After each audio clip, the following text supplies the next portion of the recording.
고린도후서 8장 1절부터 9절까지의 말씀 교독합니다. 1절 제가 먼저 읽습니다. 형제들아, 하나님께서 마게도냐 교회들에게 주신 은혜를 우리가 너희에게 알리노니 환난의 많은 시련 가운데서 그들의 넘치는 기쁨과 극심한 가난이 그들의 풍성한 연보를 넘치도록 하게 하였느니라. 내가 증언하노니 그들이 힘대로 할 뿐 아니라 힘에 지나도록 자원하여 이 은혜와 성도 섬기는 일에 참여함에 대하여 우리에게 간절히 구하니 우리가 바라던 것뿐 아니라 그들이 먼저 자신을 주께 드리고 또 하나님의 뜻을 따라 우리에게 주었도다. 그러므로 우리가 디도를 권하여 그가 이미 너희 가운데서 시작하였은즉 이 은혜를 그대로 성취하게 하라 하였노라.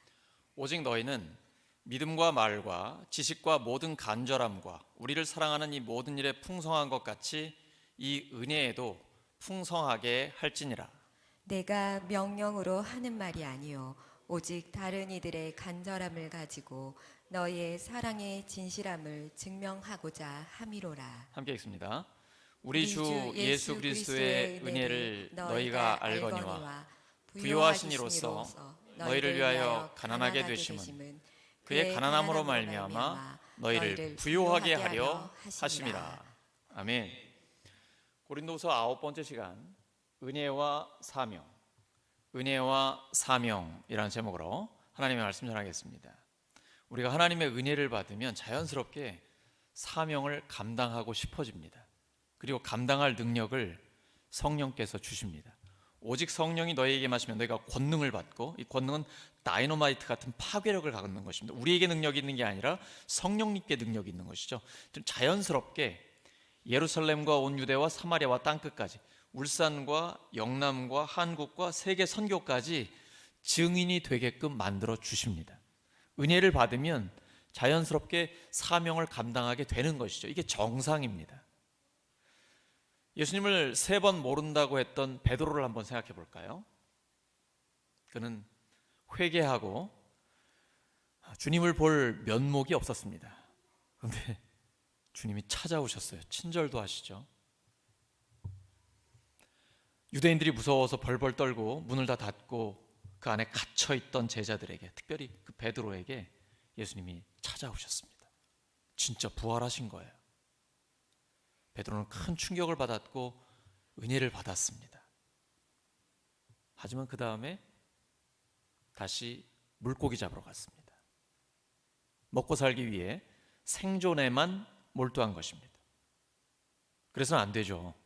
먹고 사는 게 중요하긴 하지만 그건 길어야 한 100년 정도밖에 안 되기 때문에 우리에게는 영원한 생명이 있으니까요. 부활하신 주님이 물고기 잡는 그 자리에 다시 찾아오십니다. 그리고 내 양을 먹이라, 내 어린 양을 먹이라, 내 양을 치라라고 사명을 맡기시죠. 근데 아직 그 사명을 감당하지 못합니다. 하지만 오순절에 성령의 충만함을 받고 난 뒤부터 베드로가 완전히 달라집니다. 그때부터는 사명을 감당할 수 있는 능력이 그에게 주어지게 되는 것입니다. 내가 하는 거 아닙니다. 우리가 하는 거 아닙니다. 은혜를 받으면 사명을 감당하게 되는 것입니다. 오늘 본문 읽어보시니까 돈 얘기 나오나요? 없죠. 바울은 헌금을 이야기하는 고린도후서 8장과 9장에 돈이라는 단어 자체를 쓰지 않습니다. 대신에 은혜라는 단어를 씁니다. 카리스라는 헬라어인데 은혜 받은 자, 예수님의 은혜를 아는 자로서 이제 그 은혜의 일에 동참하라 라고 이야기하는 것입니다. 저는 헌금 설교를 하지 않습니다. 강해 설교를 하다가 오늘처럼 본문에 헌금에 관한 이야기가 나오면 이제 그 헌금에 대한 설교를 하게 되는 것이죠. 하나님은 헌금을 요구하지 않으십니다. 하나님이 무슨 돈이 필요하시겠어요? 모든 것이 하나님의 것인데요. 그런데 하나님은 재물을 관리하는 것에 대해서는 굉장히 중요하게 여기며 반복해서 강조해서 말씀하십니다. 창세기 1장 26절에 하나님의 형상대로 사람을 만드셨습니다. 그리고 우리에게 복을 주시면서 말씀하셨죠. 다스리라고 하셨습니다. 돈 다스려야 합니다. 그러지 못하면 돈의 노예가 됩니다.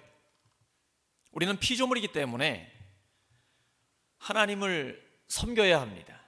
그런데 진짜 하나님을 섬기지 않으면 가짜 하나님이라도 섬겨야만 살 수 있는 존재입니다.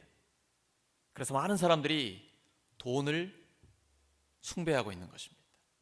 그래서 돈에 굉장히 민감한 겁니다. 그래서 제가 더욱 의도적으로 헌금 설교를 하지 않는 것입니다. 특별히 새 가족들이 교회에 와서 하나님 말씀을 듣다가 이 교회는 헌금을 굉장히 강조하는구나 이렇게 오해하실까 봐, 또는 부담을 가질까 봐 그렇죠. 하나님은 그런 분이 아니시니까요. 그럼에도 불구하고 우리 주님 예수님께서는 돈에 대한 말씀을 여러 번 하셨습니다. 그 중에 하나님과 돈을 겸하여 섬길 수 없다라고 말씀하셨어요. 잘 생각해 보세요. 하나님과 돈을 함께 섬길 수 없다. 근데 우리는 그러고 싶잖아요. 우리 하나님을 잘 섬기니까 하나님 돈도 주세요 막 이렇게 하고 싶잖아요. 근데 예수님은 그게 불가능하다라고 말씀하셨습니다. 바꿔서 생각하면 돈이라는 것은 하나님과 라이벌 관계가 될 만큼 숭배의 대상이 될 수 있을 정도의 존재다라고 말씀하신 거예요. 우린 그걸 알아야 됩니다. 돈에는 영적인 힘이 있습니다. 돈 자체에 영적인 힘이 있는 게 아니고 그 돈을 매개체로 해서 악한 영이 역사하기 때문입니다. 그래서 우리가 확실하게 하나님을 섬기고 하나님의 영광을 위해 돈을 사용하지 않으면 돈을 섬기는 쪽, 돈의 노예가 되는 쪽에 가기가 쉽습니다. 그래서 예수님이 하나님과 돈을 겸하여 섬기지 말라라고 말씀하신 것입니다. 돈을 다스려, 돈을 도구로 삼아 하나님의 영광을 위해 사용하라라는 것입니다. 근데 돈을 하나님의 영광을 위해 사용하지 못하고 돈의 노예가 되면 그 재물이 복이 되는 것이 아니라 화가 됩니다. 돈이 화가 되는 것은 죄 때문입니다. 죄 때문에 모든 악과 고난이 우리에게 옵니다. 교회는 이 죄의 문제를 해결하는 곳입니다. 교회에 와서 돈 문제나 병고침의 문제나 이런 거를 우선순위에 두시면 안 됩니다. 그것들은 다 증상이에요. 경제적인 고통, 육체적인 아픔, 인간관계의 어려움, 전쟁, 이 모든 것들은 증상입니다. 겉으로 나타나는 증상이고 가장 근본적인 원인은 죄에 있는 것입니다. 이 죄 때문에 모든 악과 고난이 나오게 된 것이에요. 그래서 예수님은 이 죄의 문제를 해결하기 위해 이 땅에 오신 것입니다. 근데 이 죄의 결과로 나타난 것 중에 하나가 경제적인 불평등입니다. 돈이 많은 사람은 점점 더 많이 벌게 되고 돈이 없는 사람은 점점 더 가난하게 되는 것이죠. 하나님은 하나님 자신이 고아의 아버지라고 말씀하십니다. 그리고 고아와 과부와 나그네, 즉 사회적인 약자들을 특별히 돌보라고 하나님께서는 우리에게 말씀하십니다. 하나님은 구제를 기뻐하십니다. 예수님은 오른손이 하는 일 왼손이 모르게 구제하라고 말씀하셨습니다. 이게 바로 경제적인 평형을 이루는 것이죠. 우리는 세상의 소금이요 빛입니다. 죄로 오염된 세상 가운데 썩지 않게끔 하는 것이고 또 어두운 세상에 빛으로 밝히라는 것입니다. 그것 중에 하나가 경제적인 균등을 이루어주는 것입니다. 그래서 우리 교회가 특별히 복지 사각지대에 있는 사람들에게 관심을 갖고 그들을 도우려고 하는 것입니다. 어떻게든 그들을 살려내려고, 우리의 사명이기 때문에 감당하려고 애를 쓰고 있는 것입니다. 경제적인 평형을 이루기 위해서는 희생이 필요합니다. 희생이 없는 교회 봉사는 취미 활동입니다. 취미 활동은 시간이나 돈에 여유가 있고 재미가 있을 때 합니다.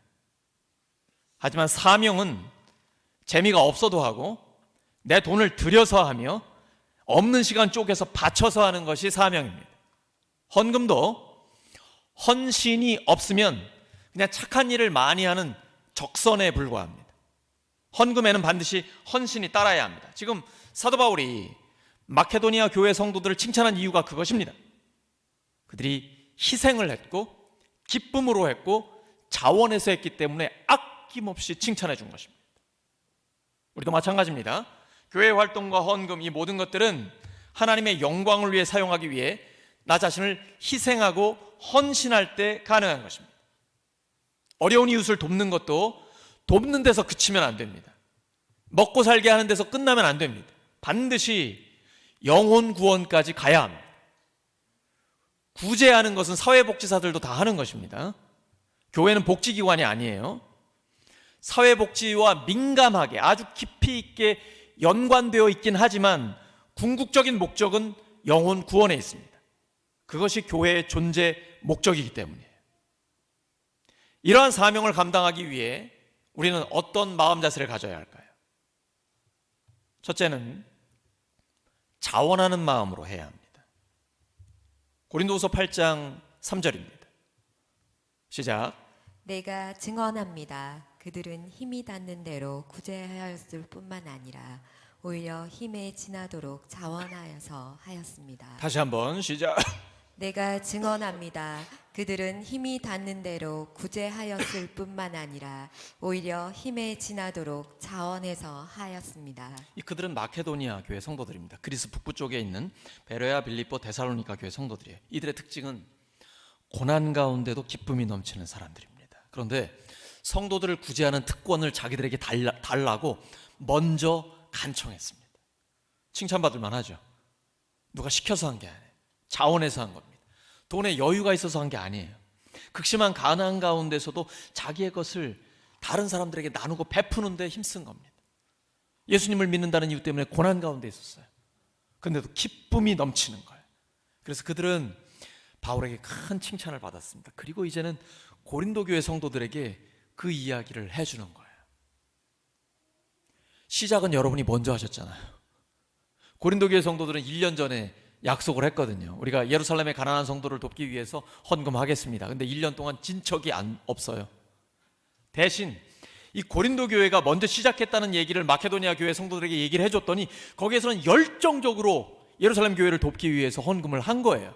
이제 그 얘기를 고린도 교회에 해주면서 이제 여러분도 1년 전에 한 약속을 이루어야 되지 않겠습니까?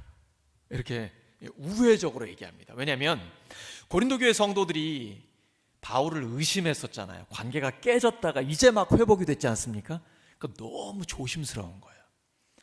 때는 이때다 해가지고 구제연금을 거두려는 그런 인상을 주지 않으려는 겁니다. 바울이 아주 조심스럽게 어휘 하나를 쓰는 것도 굉장히 민감하게 신경을 쓰면서 고린도 교회 성도들에게 권면을 하고 있는 거예요. 고린도 교회 성도들은요, 믿음, 성경 지식, 예수님의 재림에 대한 소망, 열정, 그리고 바울과의 사랑의 관계 탁월합니다. 그런데 바울은 그들의 신앙이 영적으로 어리다고 했습니다. 의외 아닙니까? 왜 어린 거예요? 겉으로 볼 때는 굉장히 믿음이 좋아 보이는데 왜 영적으로 어리다고 얘기합니까? 갈등과 다툼, 분열과 분쟁이 있어요. 또 하나는 헌금에 인색한 거예요. 1년 전에 헌금을 드리겠다고 약속해놓고 그동안 지키지 않은 것입니다. 헌금을 많이 드린다고 믿음 좋은 건 아닙니다. 그런데 헌금에 인색한 사람이 믿음이 좋은 경우는 없습니다. 헌금은 믿음을 측정할 수 있는 그 기준이 됨과 동시에 믿음을 자라게 하는 도구가 되기도 합니다. 저는 어릴 때부터 저희 어머니한테 용돈을 100원을 받건 1000원을 받건 꼭 11조를 드리는 훈련을 받았었거든요. 지금까지도 역시 마찬가지고 사례를 받건 어떤 저에게 물질이 생기면 반드시 11조를 먼저 뗍니다. 근데 11조를 드리게 되면 믿음이 부쩍 자라게 됩니다.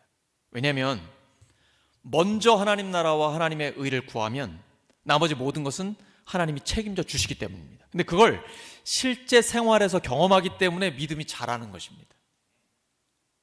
11조라는 것은 모든 것이 하나님께로부터 왔습니다라는 믿음의 고백이에요. 곧 신앙생활의 가장 기초가 됩니다.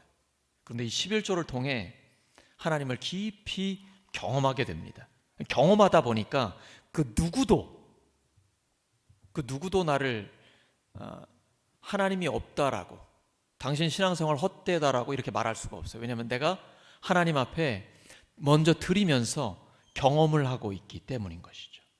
그래서 헌금은 믿음의 측정 기준인 동시에 나의 믿음을 자라게 하는 도구가 되는 것입니다.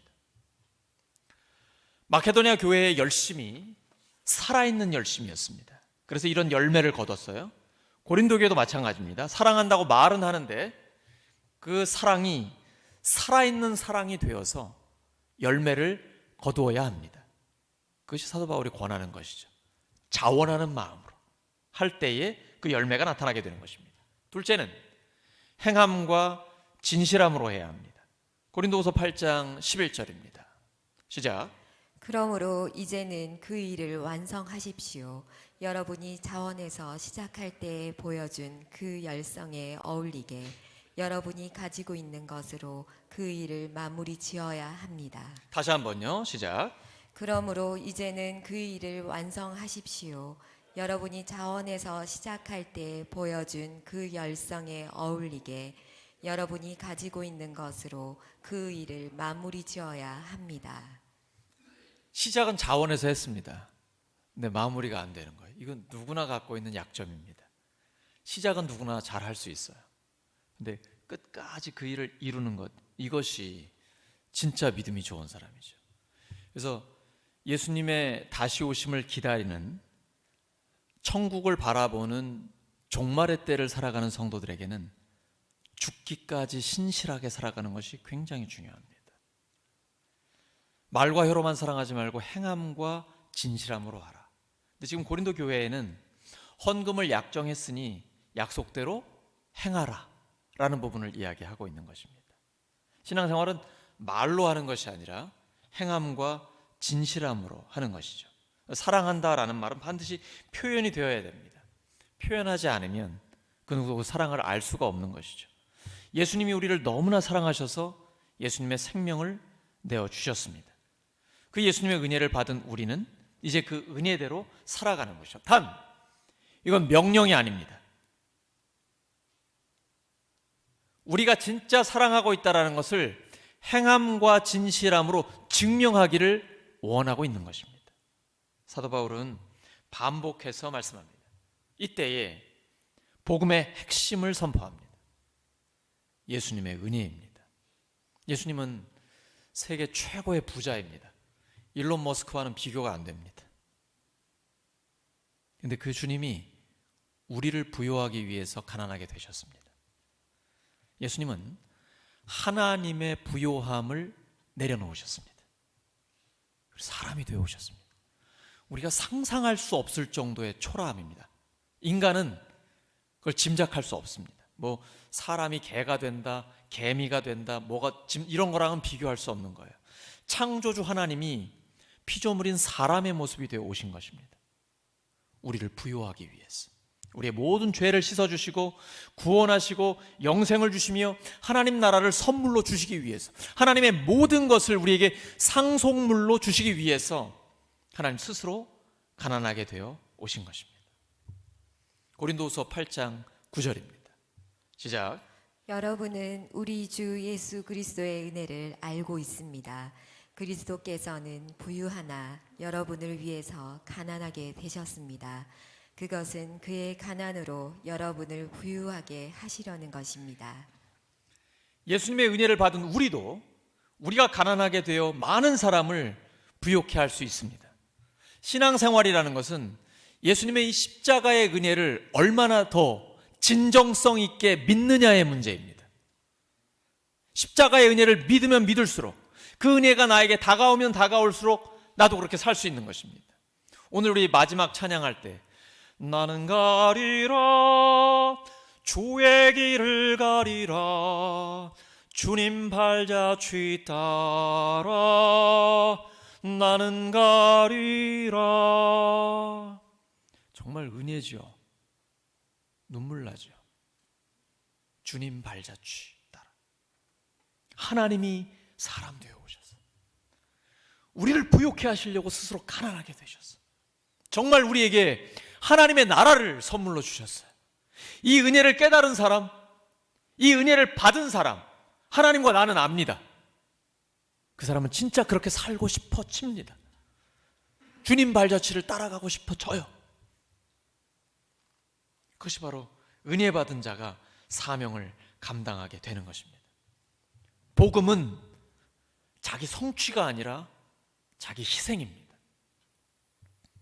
예수님은 돈을 벌기는커녕 죽은 자를 살려도 치료비 한 푼을 안 받으셨어요. 대가 없이 도움을 베푸셨습니다. 섬김을 받지 않고 섬기러 오셨고 모든 사람을 위해 자기의 목숨을 내어주러 오셨습니다.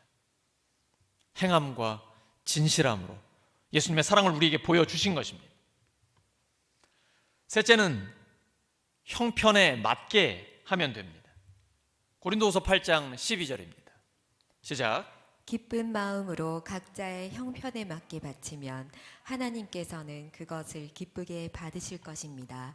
하나님께서는 없는 것까지 바치는 것을 바라지 않으십니다. 이 말씀 들으니까 상당히 마음이 편해지지 않으십니까? 오늘 조금 무거워 보였습니다. 하나님은 돈을 요구하지 않으십니다. 하나님께는 돈이 필요가 없어요. 형편에 맞게 하라고 하십니다. 하나님 기쁘게 받으십니다. 왜냐하면 늘 우리의 마음을 보시기 때문이에요. 가난한 과부가 동전 2잎을 헌금했습니다. 그때 예수님이 저 부자들보다 이 과부가 가장 많이 헌금을 했다, 아낌없이 칭찬해 주셨어요. 과부는 가난합니다. 하지만 자기 것을 나누고자 하는 마음은 부자입니다. 예수님은 그걸 보시는 거예요. 중요한 건 마음이에요. 중심이에요. 하나님께서 항상 우리의 마음을 보고 계십니다. 마태복음 13장 22절입니다. 시작. 또 가시덤불 속에 뿌린 씨는 이런 사람이다. 그는 말씀을 듣기는 하지만 세상의 염려와 재물의 유혹이 말씀을 막아 열매를 맺지 못한다. 예수님이요, 인간을 꿰뚫어 보고 계시거든요. 이렇게 똑같이 말씀을 듣고 있는데 오늘 헌금 얘기하네 하면서 굉장히 부담스러워할 수 있거든요. 근데 이 재물의 유혹, 재물의 욕심이 말씀을 다 막아버리는 거예요. 오늘 제가 헌금하라고 설교하는 겁니까? 맞잖아요. 아니에요. 우리가 예수님의 은혜를 받았기 때문에 그 은혜의 사역에 동참하자라는 것이죠. 은혜는 반드시 사명으로 연결이 돼야 됩니다. 그래야 우리가 가정과 일터에서도 하나님의 사람답게 살아갈 수가 있게 되는 것입니다. 그런데 이 재물의 유혹, 세상의 염려 때문에 말씀이 다 막혀버리는 거예요. 그러면 열매를 맺을 수가 없어요. 믿음이 성장하는 것을 막는 가장 큰 요인 중에 하나가 바로 이 돈 문제입니다. 이 재물 때문에 신앙이 성장할 수가 없는 것입니다. 그런데 신앙이 성장할 수 있는 길이 있습니다.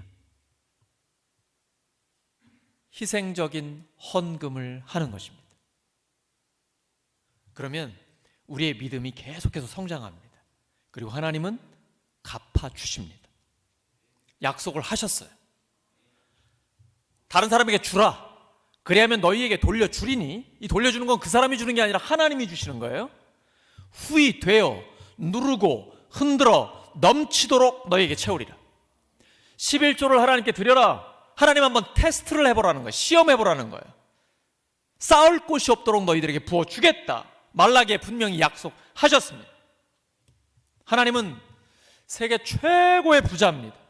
부유한 분이에요. 하나님의 약속을 믿고 나아갈 때에 그 약속은 이루어집니다. 그래서 우리의 삶에서 하나님을 마음껏 자랑하게 됩니다. 근데 어떤 분들은 자기가 부자인 것을 좀 이렇게 죄책감을 갖는 분들이 있어요. 또 어떤 분들은 자기가 돈이 많은 걸 자랑하는 분들도 있습니다. 둘 다 적절하지 않습니다. 정당하게 돈을 벌었다면 그것은 하나님이 복을 주신 것입니다. 그러므로 마음껏 그 부를 즐기시면 됩니다. 그러나 그걸 부의 균등, 경제적인 평형을 위해 쓰지 않고 자기만을 위해 쓴다라고 그러면 돈의 노예가 됩니다. 그건 진정한 기쁨과 행복을 주는 게 아니라 오히려 두려움과 염려를 주며 점점 욕심만 많아지게 합니다. 불쌍한 부자가 되는 것입니다. 하지만 우리에게 주신 사명을 따라 경제적인 평형, 균등을 위해서 하나님이 주신 물질의 복을 사용하게 되면 깨끗한 부자로 하나님 앞에 능력 있게 쓰임받게 되는 것이죠. 우리 성도들이 깨끗한 부자가 되시기를 예수 그리스도 이름으로 축복합니다. 많이 커졌습니다. 은혜 받은 자는 사명을 감당하는 자리까지로 나아가야 합니다. 그래야 재물이 복이 되는 것입니다. 그렇지 않으면 재물이 화가 돼요. 재물이 복이 되려면 그 재물을 도구로 사용해야 합니다. 돈을 다스려야 합니다. 먼저 하나님 나라와 하나님의 의를 구해야 합니다. 그러면 돈이 따라오게 되어 있습니다. 사도 바울이 헌금 얘기를 하면서 아주 조심스럽게 이렇게 말하죠. 나는 주님 앞에서뿐 아니라 사람들 앞에서도 떳떳하기를 원합니다. 왜냐하면 관계 회복된 지가 얼마 안 됐어요. 심지어 고린도 교회 안에는 바울이 돈을 좋아해가지고 욕심이 많아서 자기가 사례비는 안 받으면서 구제금을 걷어가지고 착복하려고 한다, 이렇게 이간질하는 사람도 있었어요. 그러니까 그런 오해가 조금 전까지도 있었기 때문에 바울은 아주 조심스럽게 얘기를 하는 거예요. 그래서 나는 하나님 앞에서 떳떳한데 우리 성도들 앞에서, 사람들 앞에서 떳떳하기를 원합니다. 그래서 자기가 헌금을 직접 관리를 안 합니다. 제자인 디도를 보내고요, 이름 밝히지 않은 2명의 형제들을, 신뢰할 만한 사람들을 보내는 거예요. 근데 이 하나님의 일을 할 때는요, 늘 사탄이 방해할 수 있다라는 생각을 가지셔야 됩니다. 좋은 일, 하나님의 영광을 위해 살아갈 때 바울에게는 난관들이 앞에 있습니다. 첫째, 이제 막 관계가 회복된 고린도 교회 성도들에게 헌금을 드리라고 이야기하는 것 자체고요. 또 하나는 드려진 헌금을 예루살렘까지 안전하게 또 정상적인 투명한 회계 절차에 따라 가지고 가는 겁니다. 그 다음에는 예루살렘 교회 성도들이 그 헌금을 받아 드리는 것까지 가야 돼요. 왜냐하면 예루살렘의 유대인 성도들은 이방인 성도들의 헌금을 받을지 안 받을지 갈등이 있을 수 있기 때문이죠. 거부할 수도 있기 때문입니다. 이런 난관들이 있기 때문에 바울은 굉장히 조심스럽게 지금 단어 하나하나를 아주 엄중하게 선택을 해서 이 말씀을 기록하고 있는 것입니다. 교회에 아직도 남아있는, 자기를 의심하고 있는 분위기를 깨끗이 없애기 위해서예요. 오해를 완전히 풀고 그 바울이 하나님과 성도들 앞에서 신실하다, 진정성을 갖고 있다라는 걸 회복시키기를 원하기 때문입니다. 그렇게 되면 하나님과 사람 앞에서 은혜를 입고 귀중히 여김을 받게 됩니다.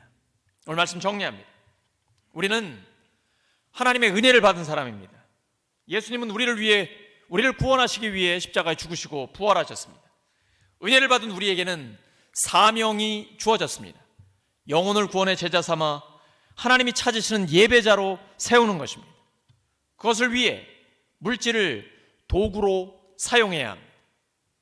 자원하는 마음, 행함과 진실함, 형편에 맞게 하나님께 드려서 하나님을 기쁘시게 하는 우리 모두 되기를 예수 그리스도의 이름으로 축원합니다. 함께 기도합니다. 하나님 아버지, 저희들은 확실하게 하나님만 섬기기를 원합니다. 재물을 도구로 사용하기를 원합니다. 하나님께서 저희들에게 지혜를 주시옵소서. 그리고 먼저 하나님 나라와 하나님의 의를 구하오니 나머지 모든 것들을 책임지시는 주님의 약속, 저희들의 삶에 이루어 주시옵소서. 실제 생활에서 하나님을 경험하며 점점 더 믿음이 확신이 되고 성장할 수 있도록 도와주시옵소서. 감사드리며 예수 그리스도의 이름으로 기도드립니다.